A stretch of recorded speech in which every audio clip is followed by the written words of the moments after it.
Swami is an old Hindi word meaning connection to one's self.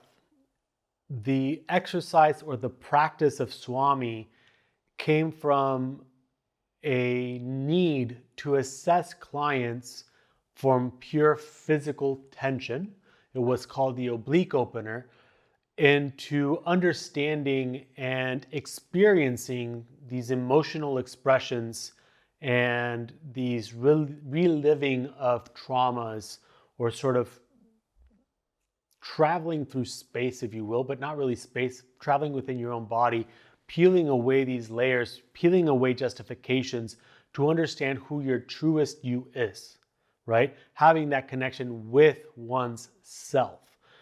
And as it started to evolve, we started to see how breathing with active contractions of the muscles could lead towards understanding behavioral traits, could lead towards understanding behavioral cycles, and it brought awareness to what needed to change in one's self in order to have a new belief system of their external environment.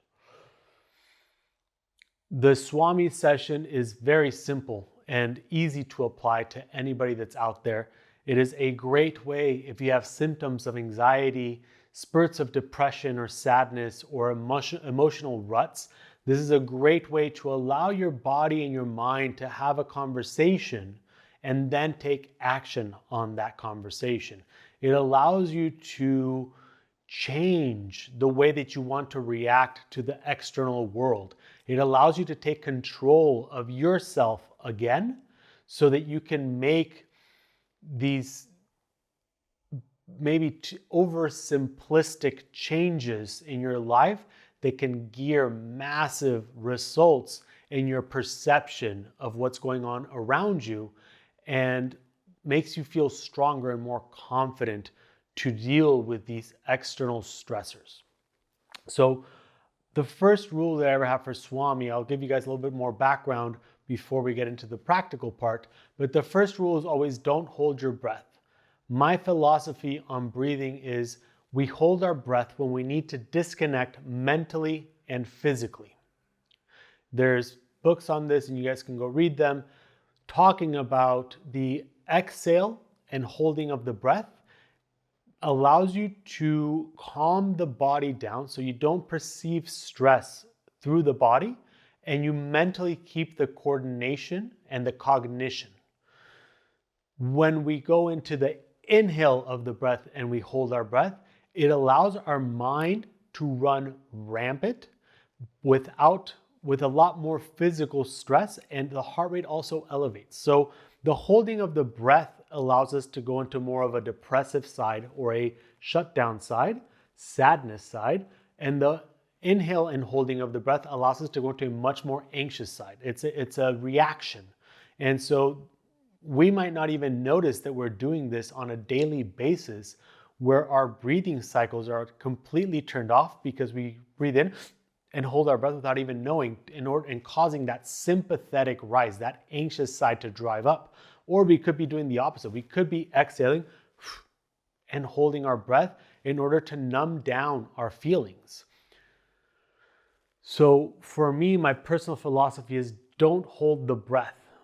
This allows the capacity for the vagal tone to go up. Our excitatory system, which are little neurons in the brain, allow to get buzzing and to talk to the body and to start to do work, right? The goal of the Swami, the objective of the Swami, is to get a better connection to one's self.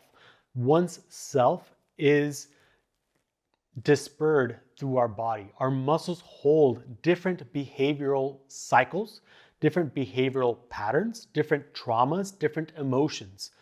And so as we start to continuously breathe and create constant contractions on different parts of our bodies, you're going to notice that with some body parts, you'll be able to get them warm, get them feeling pumped, get them feeling good.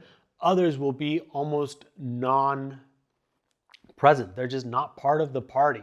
And so these are the ones that we want to start to work with. The greatest thing that I've discovered with Swami is that one day you could have perfect connection through the whole thing. You go home, you go to work, something happens, and the next day you will have one body part or the other be completely turned off.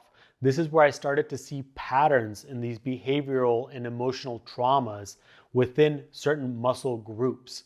And the coolest part was I got to work with 2,000 plus assessments with thousands of people all over the world in groups of, small groups from one-on-one all the way to groups of 30 to 60 people where the same patterns kept coming up. And so for me, this is where I really devoted my craft and I devoted the craftsmanship of understanding what these patterns meant and how can we change them to better the person that I'm working with. This is a purely pleasant thing. So one of the biggest things, right? First one is don't hold your breath. Second one is be kind to yourself. The entire purpose of this is to create a safe environment externally and internally. I believe that we should have empathy, love, and joy for ourselves. That doesn't mean that we need to be soft on ourselves. Don't get me wrong, but we need to be kind to ourselves in order to progress, right? We've all made mistakes. We've all had shit that happens to us, some with higher severity than others. But if these traumas are not dealt with actively, they will continue to create the same reactive and behavioral cycles. So the goal here is to connect to yourself, spend time breathing, connecting, contracting, 30, 45, 60 minutes, see where it takes you. The goal here is let the mind be quiet and let the body speak. Beautiful. Let's get into the practical application. The first thing that we want to do is get an understanding of our breathing. When we're breathing for the Swami sessions, I want an inhale through the nose and then an exhale through soft, pursed lips. So almost like if you're trying to whistle, is crucial. The exhale here allows you to create pleasure from intensity. It allows you to change your perception a little bit of what's going on within your body as well. When we inhale, I want you guys to think about almost smirking and having the inhale go up to your brain, all the way down to your low abs. Now, obviously the lungs are here, but when we've been taught to belly breathe or to breathe out through the belly, we tend to go here. And this is where, as I look at my emotional mapping, there's a lot of anxiety that is held here. So I want to make sure that this stays as soft as possible. Yes, there is going to be a contraction because of the transverse abdominis that wraps around and creates safety and confidence for the spine. Okay?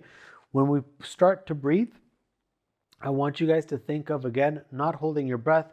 We're going to take our fingers. You're going to find your hip bones. You're going to go down a couple inches, and we're just going to kind of dig deep, right? So I want you guys to think like you're trying to get your fingers to come together towards your tailbone. And all we're going to do is we're just going to lay down and we're going to inhale.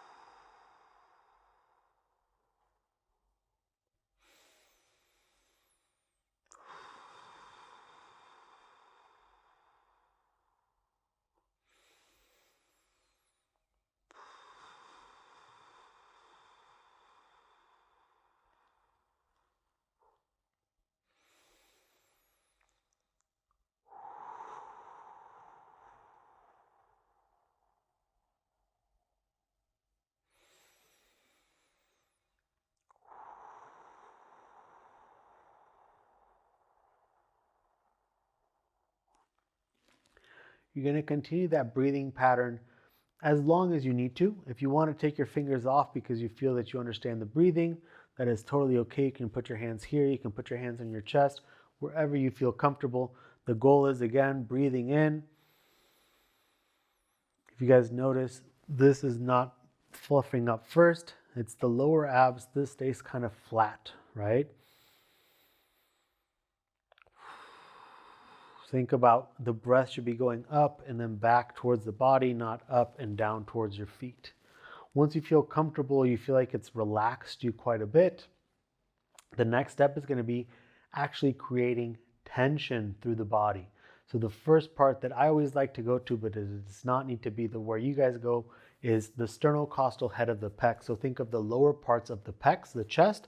So once I get kind of comfortable into my breathing, I'm going to bring my hands together and get my chest to start to contract. So again, for me, I'll start here.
As I'm creating tension, I want to think about pushing the palms into each other, not so much the fingers, but really the palms allow you to get some nice, great contractions. Once I have good contractions of the chest and the low abs, I'm going to start to go towards the glute max, really thinking about squeezing the bottom part of the glutes.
You can continue this. As you're going through, I want you guys to, you can keep your eyes open if you want. I really enjoy closing my eyes and kind of going in and doing a check, and each breath is almost like a repetition of how much contraction can I get. I start to play with, do my glutes feel like they're contracting equally? Is there one that's contracting more than the other? When I'm relaxing, am I actually relaxing or maintaining onto that tension? Trying to align my body. Does my body feel aligned? Like right now, I felt like I was really starting to crunch more towards that right oblique, and the right side had a lot more connection than the left side. So I can start to correct that as time goes on, right? The goal here is to do it for 20, 30, 40, 50, 60 minutes. I've done up to 90 minutes in one session of continuous breath and exploration and trying to get the body to be warm. You can start to do some movements of the arms, get some different movements so the pecs can work. If you feel like you need to be in a different position for your legs, again, let the body speak to you. Let it take you where it needs to go. There is no right way to do it. Each Swami session is perfect because it allows you to get a little bit closer to your truest self. The one thing is that you can also start to play with, if you want to create a harder contraction, which tends to happen as the excitatory system starts to go up, maybe the vagal tone starts to go up as well. There's two ways in which we can do this, and that's we can start to inhale and you create the tension, then as you exhale, you create a harder contraction of all the muscles. And you can usually do this for about 3 to 4 reps, sometimes 5 reps, but then the breath becomes very short because we are taking all of the slack away. The next one is, depending on how you're feeling, you can always start to hum or grunt from the back of the throat. So you can start to inhale.